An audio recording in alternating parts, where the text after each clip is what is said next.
Hello and welcome to Kicktalk Reboot, and it's on to this weekend's results. ETHX Energy Scottish Junior Cup replay, Camelon Juniors 1, Co-winning Rangers 4, McBookie.com West of Scotland Premier Division, Auchinleck 3, Oven Meadow 0, Glenafton 1, Beath 3, Halford 1, Kilbirnie 0, Shetterson 2, Athley 1, Troon 1, Pollok 3. McBookie.com Super League First Division, Clydebank 2, Cumnock 2, Cumbernauld 3, Yoka 3, Largs 3, Blantyre 1, Maybole 1, Greenock 2, Rutherglen 0, Kilsyth 1, Shotts 2, Winton 1. West of Scotland Ayrshire District League, Ardere 0, Craigmark 2, Anbank 0, Govan 3, Luga 4, Davil 3, Whitlets 8, Saltcoats Vicks 0. West of Scotland Central District First, Carluke 1, Johnson 3, Dunnypace 1, Neilson 1, Larkhall 0, St Anthony's 1, Maryhill 1, Thornywood 0, Rossvale 2, St Rochs 2. McBookie West of Scotland Central District Second, East Kilbride 1, Port Glasgow 2, Glasgow Perthshire 3, Cambuslang 5, Newmains 3, Royal Albert 1, Vale of Leven 4, Forth Wanderers 1, Euroscot Ing Central League Cup Round 1, Vale of Clyde 2, Petershill 1, Wishaw 0, Renfrew 2, Benbub 2, Gatcairn 2, Lesmahagle 1, Robbery 5, Lanark United 2, Ashfield 1. Incidentally, Benbub lost 4-3 on penalty kicks to Gatcairn in that earlier fixture. Ayrshire Weekly Press Cup Round 1, Kello 0, Oven Vicks 1, and Muirkirk 3, Dalry 3, Dalry 1 6-5 and penalty kicks. And now it's on to my match report. I was at Barfields Park where the score was Largs with 3, Blantyre Vicks 1. Largs opened up a 7-point gap in the McBookie.com First Division after a classy second half display to down Blantyre. The ever industrious James Marks, he had the first real opening for Thistle. His culling pile driver was palmed wide by Vicks number 1, Macklin. The Lanarkshire men took the lead on 22 minutes from a penalty kick award, just moments after Largs was denied a spot kick themselves. Tiffany made no mistake from the spot to give the visitors an advantage. It wasn't terribly clear why the penalty was given, but it would appear there was a push in the box. Thistle did not rest on their laurels. They equalised with a cleverly constructed goal. Gary Phillips' high culling ball from the left wing was met by the on-rushing Marks at the far post, and he cushioned a looping header over keeper Macklin's head for a quality equaliser. So it was 1-1 at half-time. Thistle were working hard to win the ball in the second half, and their fleet-footed passing play left Blantyre chasing shadows at times, none more so than the high-quality second goal for Largs. It was good work from Graham Muir, a quick 1-2 back flick with Kieran Freels before Muir's bullet cross was turned in at the far post by the on-rushing Mark Murray to score his first goal for Thistle on 63 minutes. Thistle added another 4 minutes later, as Craig Little was fastest to react to send a close-range effort home after another high ball into the box. Reassuringly, from a Largs perspective, they could have scored more, with both Marks and sub Frizzell going very close, while Blantyre, they put in a workman-like showing. They did restrict Largs in the first half, but Thistle were too strong in the second 45, and Largs' impressive work rate was really the undoing of the Lanarkshire side, but Thistle also showed they were capable of some first-class, fast-paced football, which was inventive, and that would have pleased manager Brian Slavin no end, and he played his first full 90 minutes of the year in the sweeper's jersey. And after the game, I spoke to Brian. With Brian Slavin after Largs' 3-1 victory over Blantyre. A great victory in the end and some excellent team goals. Yes, Callum, it was I'm not saying it's a great performance. There was good goals, and it was as Big Drew said after the game, it was a workmanlike performance. It was one of the games that you need to win put yourself into any sort of position to win a league title. I said to him at half time, we need to stand up. It's easy to go into your shell because I didn't think we played great in the first half, and I thought they had every bit as much of the game as we did. So it was about being big and standing up to them because they were a big, strong team. However, I felt second half we went out. We moved the ball a bit better as well on the ground, and some of the play for the goals was great as well. So it's very pleasing that, especially from going one down from a penalty, we've managed to fight our way back into it and ultimately come out on top. So again, it gives me good or further hope for the coming weeks, and it's good to have a game where we have to deal with a different scenario in terms of coming from behind.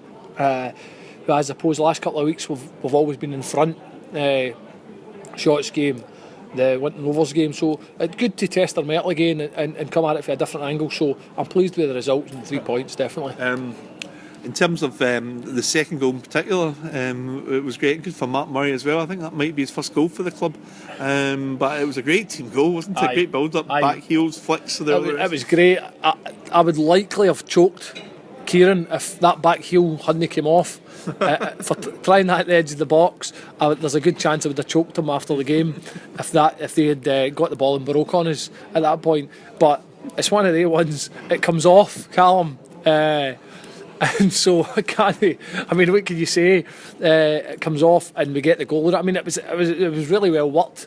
And if Barcelona were doing something like that, you'd say, oh, that's great play. So maybe I should just shut my face and just say it was great play and go on with it. But I'm always looking at the other side of it in terms of something breaks down and they get at us. But they've worked it well, so I can only give them plaudits. I suppose that we've scored a great goal. Aye. And let's say Craig Little's on the end of the other one as well. Aye. And James Marks as well got a goal too. Again, the boys will give me a bit of stick after the game because they say there's always something I like to moan about. There's always something, and Kevin had said to me after the game that when Craig scored, you likely saw he came running back down towards his own half, like going a bit mental. I was standing in the centre circle shaking my head because when he scores a goal, I'm thinking run to the corner flag, stay in the corner flag, celebrate over there, kill a bit of time, kill the game a bit. But he's running back into his own half, towards your own half, and so it gets the game going a bit quicker. So I remember standing shaking my head. But again, it's another one of the things that I'm just going to nitpick about. But I would much rather the next time he runs to the corner flag, Callum, and he celebrates there, does a wee dance or whatever it is he does, rather than running back into his own half. But again, that's me just being a bit moany in a way, but that's what I'm there for, to moan at them.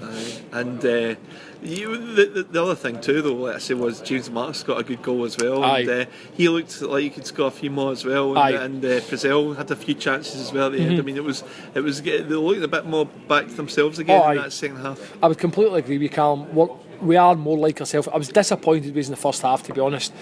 I didn't feel that we got close enough to them at times, and we need to be a bit clever in terms of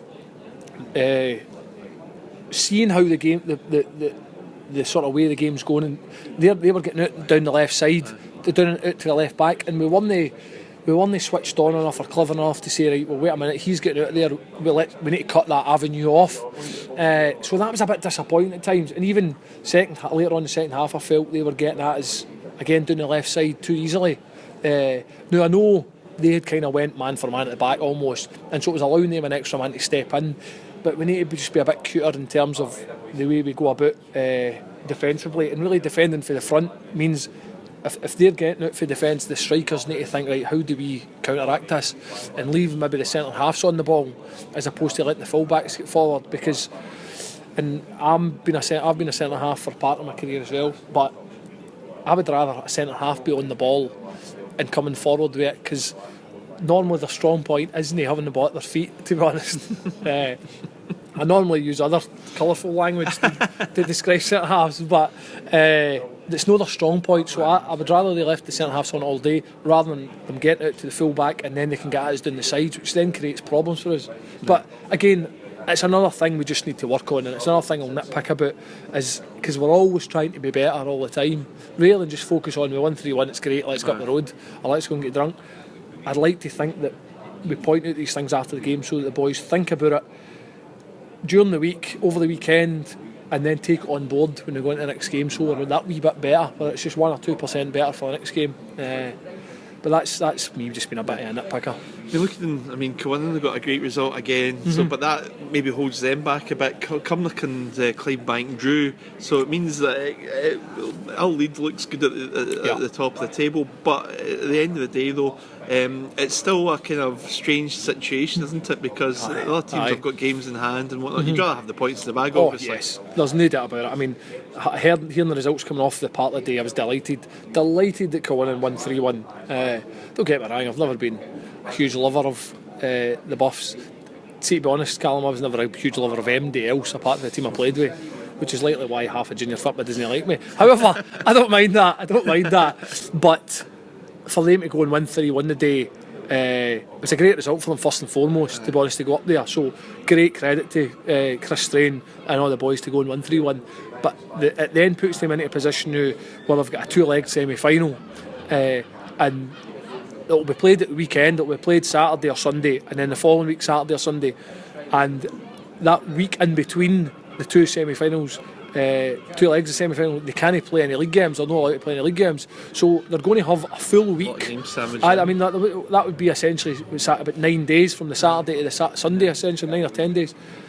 No, I've got my maths wrong. 7 or 8 days. I think we were looking at it as well. Largs have got 3 home games left now after today. Aye. So, that's fine with me. To be honest. I don't mind at all. Go away or they're at home. It doesn't matter to me. But it's the results. I'd always had to deal with that at the Talbot by we were staying in the cups till late on, and it snookered us for the league several times. So I'm delighted that Cowannon are still in the cup.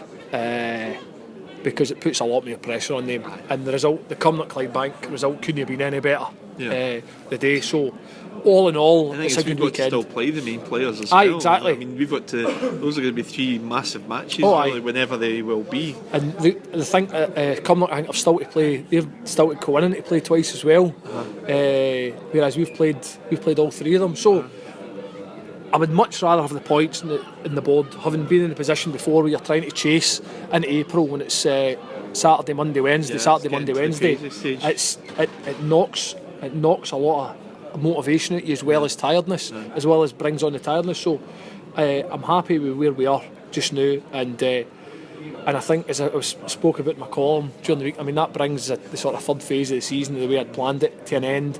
We're in a good place now, hadn't started the third phase very well. So we'll go into this last wee bit knowing that this is where we were strong last season, and hopefully we can use the experience of last season to really push on now and get more points on the board. And obviously the cups have been disappointing for us this season, and we've got a chance next week with the Ayrshire Cup against Craigmark. Yes.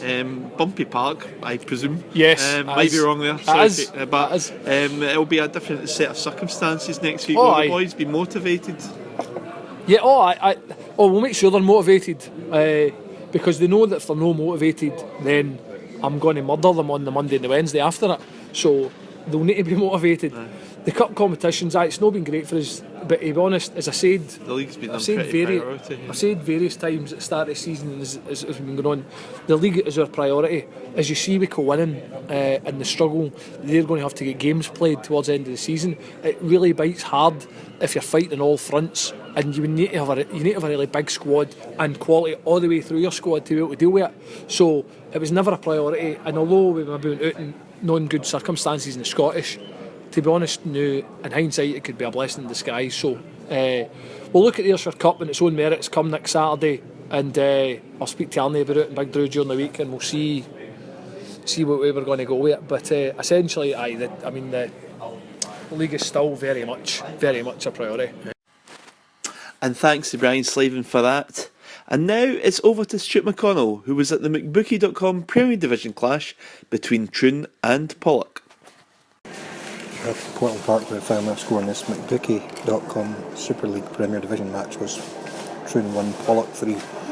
the Seasiders went into this game against the Glasgow visitors knowing that victory would help them displace them at the top of the table after a sort of very good 5-game unbeaten run. However, everything unravelled as the afternoon came on with the Glasgow side eventually taking charge of the game. It was a whirlwind start from Troon. They played very well early on, and they took the lead in 12 minutes when Dean Keenan, the free kick specialist, sent home a curling set piece from the edge of the box low into the bottom corner, gave the keeper no chance. But really they should have followed up with more goals. There was after that Scott Chatham volley just went high and wide from 13 minutes from 16 yards, and then Chatham had a shot well saved from 25 yards out a couple of minutes later. And 20 minutes Dale Moore shot across the face of goal with the keeper to beat. It was all Troon at this stage, and Chatham then shot across the face of goal in 24 minutes. And then after that, Pollok came more into the game and sort of home defender Dean Keenan headed the ball back to Ali Semple, the goalie, after to keep Dave Winters at bay.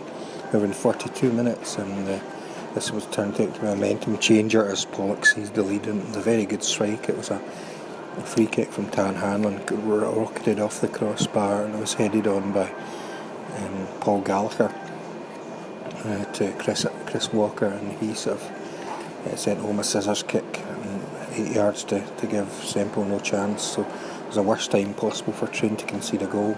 In 51 minutes, Pollok, it's just 6 minutes after the break, they got their noses in front, and it was Kieran McAleenan shot home with a great volley from 10 yards after a pass from Robbie Winters. But really they were in control at this stage, and in 62 minutes, and there was an Ayrshire connection with the third goal as Finlay Fry sent home the ex-Winton Rovers Meadow and Cumnock man a rocket from 25 yards and giving Semple no chance. After that, and Peter McGill came close for Troon with a shot well saved by Jamie Longmuir, the home goal, the visiting goal. And then at the other end it was Mackenzie had a shot well saved by the Troon goalie. 81 minutes, a Colin Spence free kick went well high and wide, but at this time Troon were totally out of the game, and Pollok in command suddenly sort of closed out of the game and increased their lead sort of advantage in Troon to 4 points now. With that victory, Troon would have gone top had they won. A bit of a lesson learned perhaps for the Seasiders, but Pollok's been a good couple of weeks after reaching the Junior Cup semi-finals, and they're quite high at the moment after just winning the league last season. So from Portland Park with the final score on this McDookie.com, Super League Premier Division match was Troon 1, Pollok 3 at Stuart McConnell for Kicktalk. And after the game, Stuart spoke to triumphant Pollok manager Tony McNally. Great result for you today, and the equaliser came at a really good time, a crucial time of the game. Yeah. I was delighted with the performance there, lads. I thought second half we were very good. But Troon are a very good side, and they gave us a bit of a going over at Newlandsfield in the first game of the season when we had a lot of players missing. But so it was good to get a good victory today. And was it? And McAleenan, of course, got the second goal. Yeah, it was a great, it was a good brilliant equaliser for still to deal with that. The free kick hitting the bar and follow up. Good. It was a brilliant goal. The second one, Robbie Winters, a good reverse ball, and then third goal was a great team goal. Finlay Fry scored a great finish. So you're in a good position now to increase your lead at the top. We've played extra games in most teams, but all we can do is just try and win the games that we can. Hopefully that will keep us in the league and we'll just go as high as we can. Are you thinking now designs and trying to win it, or what are you thinking of? Can you do it? We're at the right end of the table to think that way, but we've got we've only got 5 league games to play, so so other teams, it's up to other teams. Well, other teams, they all can't win. They all can't win, so we've got to go and do the business themselves. Our next game next week in the league again, isn't it? Yeah, we're away at Bees next week, so we'll just see where that takes us. We can get something from that. But obviously you're also at yourselves in the semi-final to look forward to, and I think the draw's been made half 2 on Tuesday. Yeah, it's Tuesday. So we'll look forward to the draw. It's all quality teams left in it, so Don't we'll matter look forward to defeat. it. No, not well, really a whoever we preference. get, Yeah. we'll be prepared and we'll try. And Finlay Fraser's an Ayrshire guy, and he's done well. He's done well. He played at Winton and Irvine Meadow. Finlay's a terrific team player, and he's a popular boy in the dressing room. So I'm really pleased. Yeah. Okay. Good stuff. And thanks a lot for this. Thank you. And Stuart spoke to Troon manager Gordon Burns.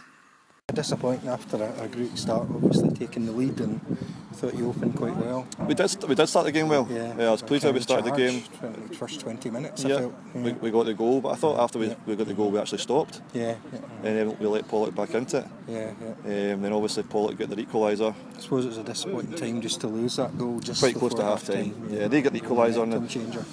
I felt we never really dealt with the second ball. The free kick hit the bar and it's bounced out and didn't deal with the second ball. But I thought if we built on the goal, once we went 1 up, right, but we never built on it. And then to be fair, Stuart, I thought second half we were quite poor. Yeah, a bit flat, I felt. Yeah, we just weren't at it at all over the park. And Pollok looked a bit more up for it and a wee bit hungrier than us, and deservedly got their win. Yeah. So is it, after a good run, obviously that's come to an end now, and do you think they've shown their quality? And obviously that they've not that many games to play, but they're obviously still in front. So well, we've got 5. We've got 7 games to go. I've got 5 games to go. But it's all to play for. Do you think a chance of the league is that even after? Well, today? we don't see the thing is, Stuart. It's so tight. I mean, we've got games in hand over Pollok, and Talbot and Rob Roy Glenafter got games in hand over us and Pollok. So it's all to play for, and we've all still to play each other as well. So from our point of view, we just need to make sure we get back into training Monday, Wednesday, and then we're back here next Saturday against Petershill, and we try and start a new run. That's all we can do. Just look forward to Petershill and just try and get back in track and start a new run. Because we're more than capable of doing it. Today we didn't hit our levels, and that's why we got beat. In the home game, obviously, to maximum points. And it's disappointing to get beat next week. Sorry, what you're saying? It's disappointing to lose at home. It's disappointing to lose, especially at home. And I thought with the big crowd and the cameras and the chance to go top, we just didn't quite do ourselves justice, particularly second half. I think maybe the fact it's quite a young side, you'll learn from it as well. Well, I don't think. I mean, not all young, but at the end of the day, it's a game of football. When you talk about the chat about going top of the league and whatever else, but ultimately when you cross that line, it's just a game of football. There's 3 points at stake. 3 points will be important next week. We need to get back on track next week. Absolutely. But it is the league. You're probably, would you consider you're in contention in the mix of 4 or 5 teams to try and win? That's it though, Stuart. There's probably 4 or 5 teams all in the mix. And it really is the team that can be the most consistent, which recently has been us. But obviously today that run came to an end. So we have to now go. I'm disappointed. We now need to go and focus on next week and try and start a new run. Thanks. Okay. And thanks to all who contributed to Kicktalk Reboot today. Goodbye.